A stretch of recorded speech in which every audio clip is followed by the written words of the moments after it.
بسم اللہ الرحمن الرحیم۔ السلام علیکم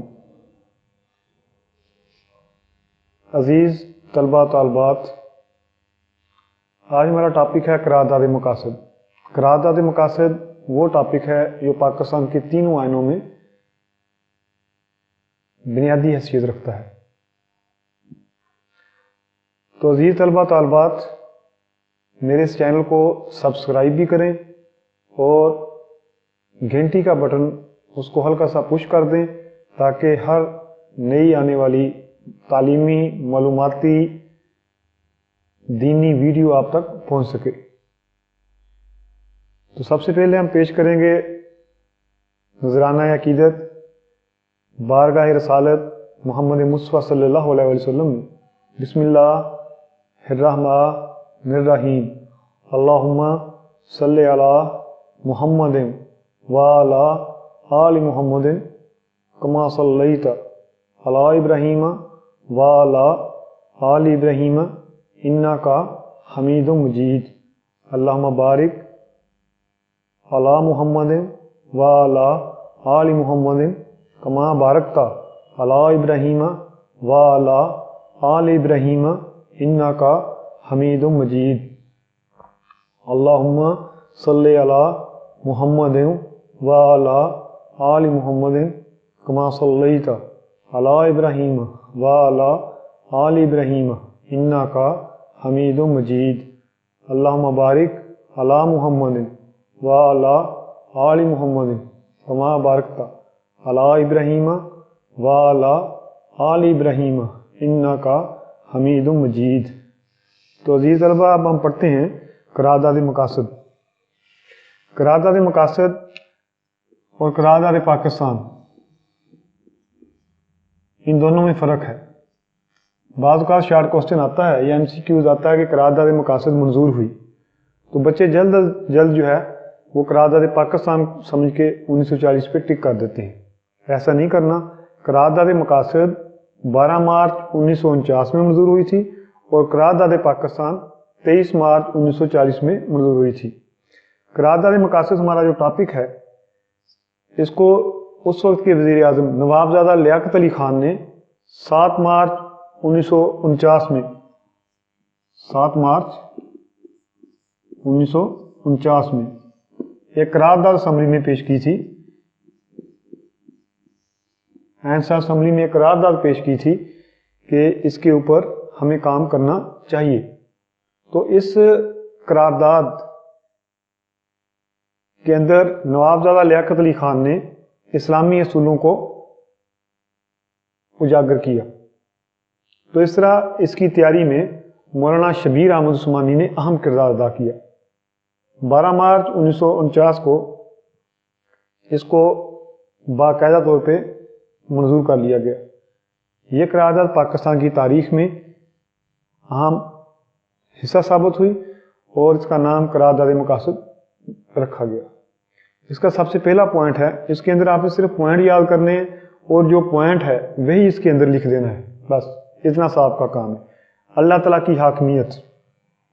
قرارداد کا سب سے پہلا پوائنٹ اللہ تعالیٰ کی حاکمیت، یعنی کہ اقتدار اعلیٰ کا مالک اللہ تعالیٰ ہوگا، بس ایک لائن لکھنی۔ ویسے آپ یہ اپنی طرف سے بھی لکھ سکتے ہیں کہ تمام کائنات کا مالک اللہ تعالیٰ ہے، ٹھیک ہے، تمام جہانوں کا مالک اللہ تعالیٰ ہے۔ تو اس لیے یہ اختیار کہ پاکستان کے منتخب نمائندوں کو تفویض کیا جاتا ہے، لیکن اقتدار اعلیٰ کا جو مالک ہے وہ اللہ تعالیٰ ہے۔ ایک لمبی لائن لکھنے کی بجائے آپ لکھیں کہ اللہ تعالیٰ کی حاکمیت کا اختیار، کہ پاکستان کے اقتدار اعلیٰ کی حیثیت سے، ٹھیک ہے، اللہ تعالیٰ ہماری حاکمیت کے مالک ہیں۔ اس کے بعد دوسرا پوائنٹ ہے اسلامی اصولوں کی پابندی۔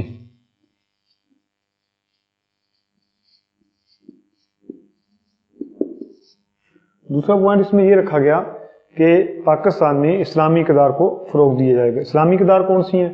آزادی، مساوات، ہمسایوں کے ساتھ اچھا سلوک، معاشرتی عدل و انصاف، معاشی عدل و انصاف، یہ ساری کی ساری کیا ہیں جی؟ اسلامی اصول ہیں۔ اسلامی طرز حیات۔ تیسرا پوائنٹ کیا ہے؟ اسلامی طرز حیات۔ اسلامی طرز حیات سے کیا مراد ہے؟ کہ ایسا طرز حیات اپنایا جائے گا جو اسلام نے ہمیں بتایا ہے۔ لڑکیوں کو تنگ لباس نہیں پہننے پر مجبور کیا جائے گا، کہ تمام باشندوں کو ایسا ماحول فراہم کیا جائے گا جس میں اپنی زندگیاں قرآن و سنت کے مطابق ڈھال سکیں. اب کچھ جان بوجھ کے لڑکی پینٹ پہن کے گھومتی ہے تو اس میں پاکستان بنانے والوں کا کوئی قصور نہیں. ہاں، پاکستان کی قرارداد میں لکھا گیا تھا کہ ایسا ماحول فراہم کیا جائے گا باشندوں کو کہ جس میں اپنی زندگیاں قرآن و سنت کے مطابق گزار سکیں. اسلامی قانون کی نافذ. قرارداد میں یہ لکھا گیا تھا کہ جب بھی قانون بنایا جائے گا وہ اسلامی اصولوں کے مطابق بنایا جائے گا کہ پاکستان کا عین قرآن و سنت کے روشنی میں ترتیب دیا جائے گا اور کوئی ایسا اصول اور ضوابط نہیں بنایا جائے گا جو اسلامی اصولوں کے خلاف ہو. اس کے بعد ہے اقلیتوں کا تحفظ. اقلیت اس کو کہتے ہیں جن کی تعداد کم ہو، جیسے ہمارے عیسائی بھائی ہیں، ہندو بھائی ہیں، تو ان کے تحفظ کا بھی اس میں لکھا گیا کہ تمام اقلیتوں کے مذہبی عقائد، ٹھیک ہے جی، اور ان کو مکمل طور پہ اخلاقی، مذہبی، معاشی، معاشرتی، سماجی آزادی ہوگی کہ وہ اپنی زندگیاں اپنے عقائد کے مطابق بسر کر سکیں. وفاقی طرز حکومت کہ جو بھی حکومت بنائی جائے گی وفاقی طرز حکومت ہوگا، یعنی کہ ایک مرکز اور صوبوں کے درمیان اختیارات کو تقسیم کر دیا جائے گا. اس کے بعد عزیز طلبہ بنیادی حقوق کی فراہمی. بنیادی حقوق کیا ہوتے ہیں؟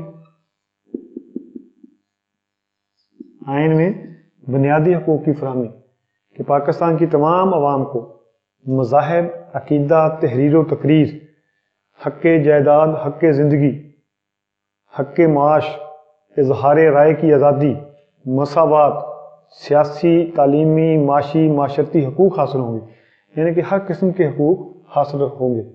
پسماندہ علاقوں کی ترقی کے لیے کوشش کی جائے گی. جتنے بھی پسماندہ علاقے ہیں، چاہے بلوچستان کے ہیں، چاہے KPK کے ہیں، چاہے پنجاب کے ہیں، ان کی ترقی کے لیے کام کیا جائے گا. عدلیہ آزاد رہے گی. بغیر آزادی کے اگر عدلیہ کام کرے گی تو وہ کام صحیح طریقے سے نہیں کرے گی، وہ حاکموں کی لونڈی بن جائے گی. اس لیے عدلیہ جو ہے وہ آزاد ہوگی. کسی بھی ملک کی بقا کے لیے، اس کی عوام کی بقا کے لیے، اس ملک کی ترقی کے لیے عدلیہ کا آزاد ہونا انتہائی ضروری ہے. اگر عدلیہ آزاد نہیں ہوگی تو سمجھیں وہ قوم غلام ہے، وہ قوم حاکموں کی غلام ہے. تو اس طرح آزاد عدلیہ ہونا بہت ضروری ہے تاکہ ملک کے اندر عوام کو عدل و انصاف کی فراہمی یقینی بنائی جائے. دفاع پاکستان مضبوط کہ پاکستان کا بری، بحری، فضائیہ ہر قسم کا جو دفاع جو ہے مضبوط بنایا جائے اور پاکستان کی سالمیت پہ کسی قسم کا سمجھوتا نہ کیا جائے. تو اس طرح عزیز طلبہ آج ہمارا جو ٹاپک قرارداد مقاصد ختم ہوتا ہے. تو اس کی ایک اور بات میں آپ کو بتا دوں کہ قرارداد مقاصد کو میگنا کارٹا کی حیثیت ہے. جتنے بھی ہمارے آئین بنے ہیں ان تمام میں ابتدائیات کے طور پہ قرارداد مقاصد کو شامل کیا گیا ہے. کوئی ایسا آئین نہیں بن سکتا جو قرارداد مقاصد سے متصادم ہو. تو پروفیسر رؤف رشید کو اجازت دیجیے. اللہ حافظ.